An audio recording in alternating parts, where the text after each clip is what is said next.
जादूगरनी ने अपने पति को जादुई शक्ति से उल्लू बनाकर जंगल में भटका दिया और रानी की मृत्यु के बाद जादूगरनी ने योजना बनाना शुरू कर दिया। वह राजा के सामने मासूमियत का मुखौटा पहनकर रहने लगती है। अब उसका नया लक्ष्य था राजा से शादी करना। इसके लिए वह राजकुमारी का ध्यान अपनी तरफ खींचने लगती है।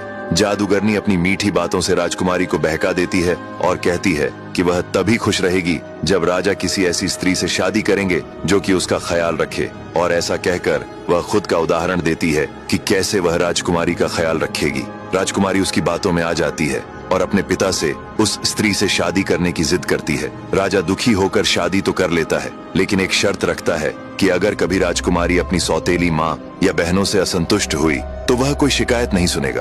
राजकुमारी यह शर्त मान लेती है और उनकी शादी हो जाती है। जैसे जैसे समय बीतता है, राजकुमारी बड़ी होती है और बहुत सुंदर दिखती है। उसकी सुंदरता के चर्चे सभी राज्यों में फैल जाते हैं और बहुत सारे नौजवान उससे विवाह करने के इच्छुक होते हैं, लेकिन किसी ने भी सौतेली माँ की बेटियों से शादी करने की कोई रुचि नहीं दिखाई। इससे रानी को बहुत गुस्सा आता है, लेकिन वह इसे छिपा कर रहती है। एक दिन एक युवक जो एक राजकुमार था, राजकुमारी का हाथ मांगने आता है। राजकुमार उसे पसंद आ जाता है और वह प्रस्ताव स्वीकार कर लेती है। दोनों एक दूसरे के प्रति वफादार रहने की कस्में खाते हैं। रानी यह देखकर बहुत गुस्सा होती है क्योंकि वह राजकुमार की शादी अपनी बेटियों में से किसी एक से करवाना चाहती थी।